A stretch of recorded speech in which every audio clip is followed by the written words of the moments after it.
Morning students. तो आज हम लोग सॉल्व करेंगे और प्रॉब्लम फर्स्ट एडमिटेंस मैट्रिक्स में। ये पूछा गया था डेट 2015 में। क्या लिख लीजिए ये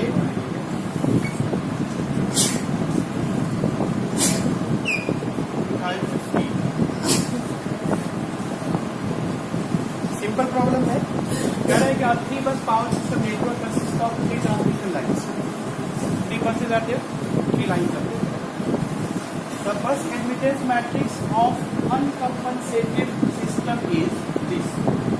So obviously for 3 bus power system the order of bus admittance matrix will be 3 by 3 which is shown.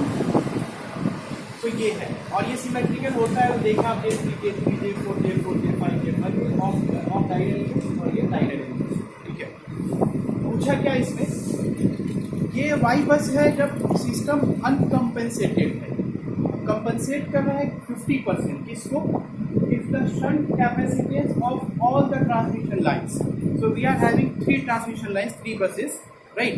So shunt admittances are compensated. Admittance is formed due to this capacity line.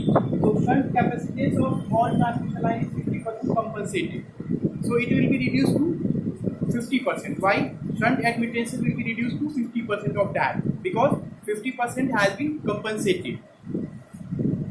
तो अब पूछ रहा है the imaginary part of the third row third column element of the bus admittance matrix। मतलब कि ये है ना third row third column element।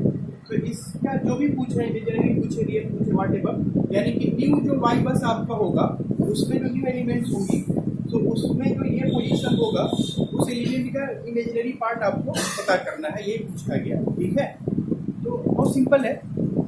आपको पता है कि वाई बस के जो एलिमेंट्स हैं डायगोनल हो या नॉन डायगोनल लिखने का क्या तरीका है, तो इसकी बात कर रहे हैं। चलिए इसी को फोकस करते हैं पहले।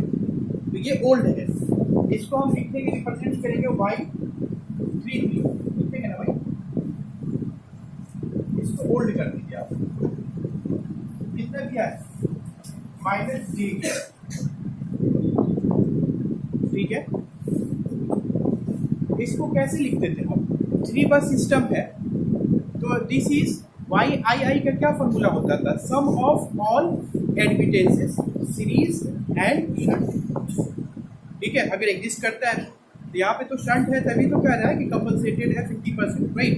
तो यानी कि इसकी जगह पे आप लिखेंगे दिस इम्प्लाइज y33 को आप क्या लिख देते हो y30 नोटबुक देखिए लिखते थे ना, प्लस 3 बस सिस्टम किस तरह का होगा ना, एक बस यहाँ है यहाँ यहाँ है, मान लीजिए 1 है 2 है। ठीक है, इस तरह से कनेक्शन होगी, ऐसे ही है ना। तो y3 बस आप y33 लिखना इसके लिए तो आप क्या लिखेंगे, इक्विवेलेंट जो भी y33 आपने लिख दिया प्लस y31 y32 लिखेंगे ना, क्या लिखेंगे y31 ये प्लस ना भाई y32, यही तो है। टोटल एडमिटेंसेस एट बस 3 विल बी सेल्फ जो शंट है y30 plus between 1 and 3 y31 between 1 3 का हो 3 1 का हो, कोई दिक्कत नहीं है, 3 2 कोई दिक्कत नहीं। This is given as -j। इन दोनों की वैल्यूज आप इससे देख सकते हैं। y31 कितना है,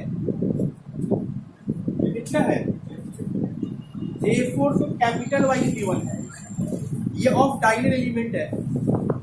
तो कैपिटल ऑफ डायगोनल एलिमेंट्स में और इसमें क्या रिलेशन होता है, नेगेटिव साइन का फर्क होता है ना। तो ये तो कैपिटल y31 है ना, तो स्मॉल y31 कितना हो जाएगा -j4। समझ में आ रही बात। दिस इम्प्लाइज आप यहाँ लिखते हैं y30 प्लस इससे जगह पे हम लिखते हैं ब्रैकेट में ताकि कंफ्यूजन ना हो। y31 को मैं लिख रहा हूँ -j4, डाउट तो नहीं सिद्धार्थ, ओके। फिर प्लस क्या लिखो y32 बताओ, दीपांशु बताओ y32 कितना लिखेंगे -j5 is equal to -j8 लिखेंगे ना। तो इसे आप सॉल्व कर रहे हैं y30 बताइए कितना आ रहा है? हाँ, J1 J1 राइट, J आ रहा है, चलिए J1 लिख देंगे, यही आ रहा है, ठीक है।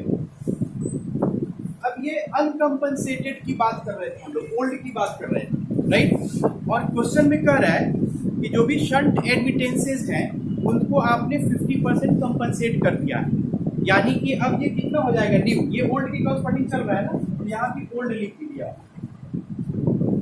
ठीक है। अभी तक कंपनसेशन नहीं किया आपने क्योंकि ओल्ड डाटा चल रहा है ना अभी, तो पहले से ये है। अब कंपनसेशन के बाद कितना हो जाएगा, तो आप ये लिखिए y30 न्यू कितना हो जाएगा भाई, 50% ऑफ y30 ओल्ड, डायरेक्टली हम इसको लिख देते हैं, चलिए लिख देते हैं y30 old, this will be equal to j, कितना हो जाएगा फाइन।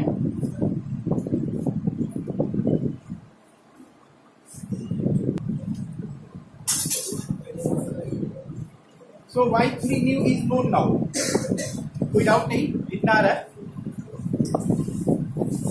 अब ये कंपनसेशन किस में हो रहा है, सिर्फ शंट एडमिटेंसेस में हो रहा है ना, लिखा है ना प्रॉब्लम, सीरीज में कहीं नहीं हो रहा है। तो ये जो y31 है y32 है ये एज इट इज है, बस ये चेंज हो गया है, चेंज हो करके कितना हो गया है, J1 से J0.5 हो गया है। तो अब न्यू लिखेंगे तो यहाँ पे क्या करेंगे, ये तो एज इट इज रहेंगे, ये न्यू आप सब्स्टिट्यूट करेंगे तो आपको ये न्यू मिल जाएगा। इस तरह से y33 ओल्ड आप लिखते थे, दिस प्लस दिस, ये सारे ओल्ड है, तो अब y33 न्यू लिखेंगे तो ये सारे न्यू लिखेंगे, तो ये दोनों जो ओल्ड थी वही न्यू है, बस ये क्या हो गया है ओल्ड से न्यू, J1 से J0.5 हो गया है। तो अब आप बताएं y33 ओल्ड जो था कितना था -j, तो y33 न्यू कितना हो जा रहा है, कितना है -j, इतना आ रहा है, y33 न्यू आपका आ रहा है -j 8.5, ये आ रहा है सबका, ठीक है। चलिए एक और प्रॉब्लम सॉल्व करते हैं।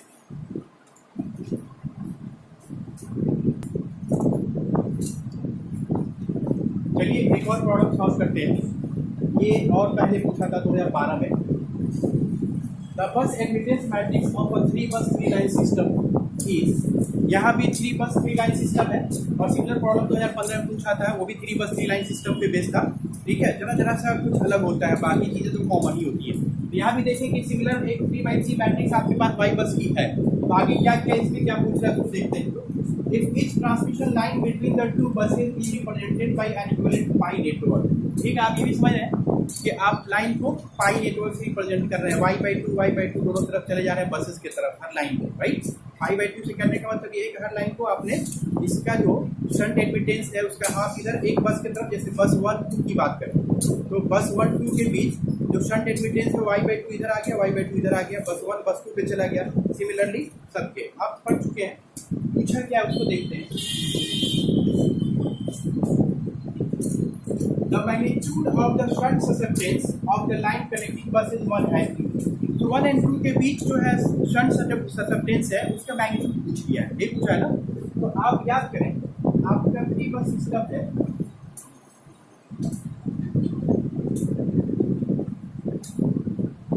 इस तरह का, ठीक है, ये लाइंस है। तो आप पाई रिप्रेजेंटेशन आपका कैसे होता था,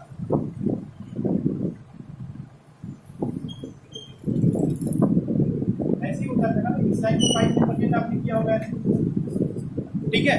तो मान लीजिए कि यहाँ पे जो शंट एडमिटेंस है उसका आधा इधर आ रहा है आधा इधर आ रहा है, सिमिलरली बना दिया ताकि पिक्चर क्लियर हो जाए। जब आप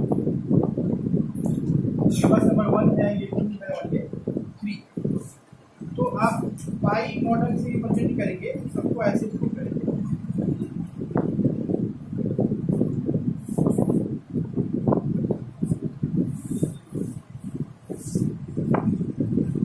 ठीक है।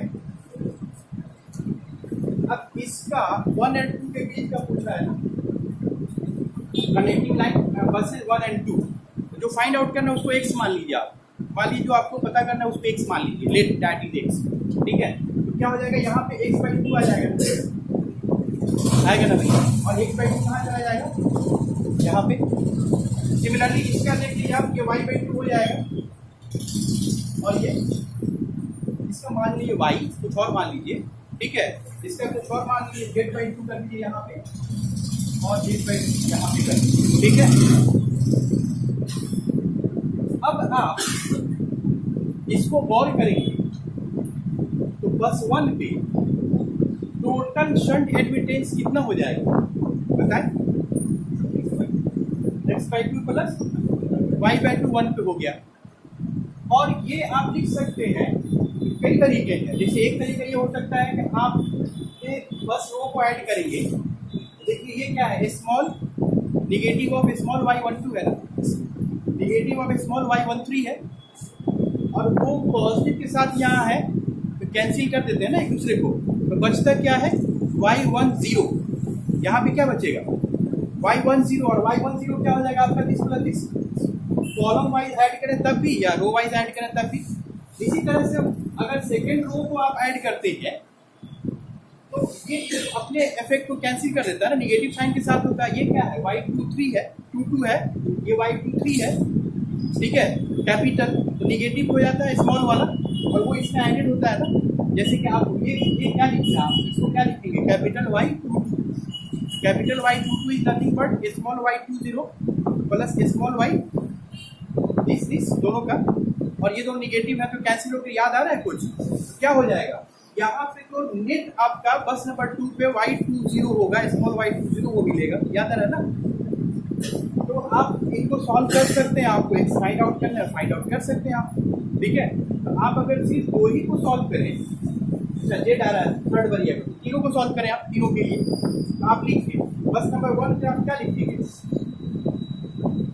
y11, ठीक है, इज इक्वल टू क्या लिखेंगे आप -13, या आप सबका समेशन कर दें, y11 इज इक्वल टू, चलिए पहले फॉर्मूला लिख लीजिए आप, y10,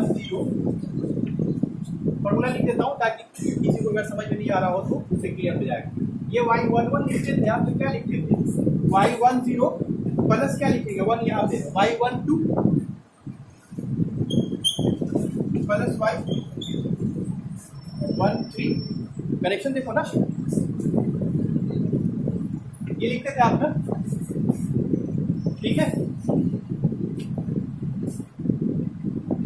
ठीक है। तो इससे आप ये लिख सकते हैं, this implies y10 is equal to y11 minus y12 minus y13, और इसको आप यही से फॉर्मूला जो मैं बोल रहा था आप लिख सकते हैं y11 plus y12 plus y13, देखिए तो sum of all elements of first row will give you y10 होता है ना भाई, तो सम करेंगे तो कितना हो रहा है, ऐड कीजिए कितना हो रहा है, ये j है यहाँ पे, बोलो ना भाई, j2, हाँ बोलोगे तो समझ में आएगा कि तुम्हें समझ में आया, अदरवाइज मैं मुझे लगेगा कि अभी तक मुझे समझा नहीं। j2 आ गया, और इसको आप क्या लिख सकते हैं, y10 का मतलब ये है x/2 प्लस y/2, तो आप यहाँ लिखिए this implies x/2 plus y/2, ये इक्वेशन दीजिए आपको, या आप चाहे तो डायरेक्टली इसका x plus y equal to j4 आप एक इक्वेशन बना दीजिए। इसी तरह से दो और इक्वेशंस क्विकली लिखिए आप, तो आप क्या लिखेंगे, यहाँ पे बस नंबर 2 पे लिखेंगे आप x/2 plus z/2 is equal to क्या हो जाएगा, इसको ऐड कीजिए आप, कितना आ रहा है, ये भी j2 आ रहा है, सेम आ रहा है, कभी कभी अलग भी हो सकता है, ठीक है, जो है उसको देखिए। इस तरह से बस नंबर 3 पे आप लिखेंगे तो क्या लिखेंगे, y/2 plus z/2 is equal to, ये भी आ रहा है j2 सेम आ रहा है, 3 इक्वेशंस 3 अननोन, ये सारे बराबर आ रहे हैं, तो आप ऐड कर लीजिए, शॉर्टकट आपको बताया था, सबको ऐड कर लीजिए तीनों इक्वेशंस। आप ऐड करेंगे तो मिलेगा आपको x plus Y plus Z equal to j6 मिलेगा। अब सब्ट्रैक्ट करेंगे तो एक एक करके बताया, आपको x फाइंड आउट करना है। y पूछा होता तो y भी निकालते z। बताइए x कितना आ रहा है, सॉल्व कीजिए। This implies x equal to j2 आ रहा है, ठीक है, यही आ रहा है। तो मैग्नीट्यूड पूछा है आपको, the magnitude of the shunt susceptance, तो मैग्नीट्यूड कितना हो जाएगा, 2 हो जाएगा। ऑप्शन में आप देखेंगे, अब मैग्नीट्यूड पूछ रहा है तो उसमें ऑप्शन में अगर J2 है तो उसको नहीं आप सिलेक्ट करेंगे, 2 को सिलेक्ट करेंगे, मैग्नीट्यूड पूछ रहा है, ठीक है। एनी डाउट, सिंपल है ना, ठीक है। और भी प्रॉब्लम आप लोग सॉल्व करें प्रीवियस ईयर्स के।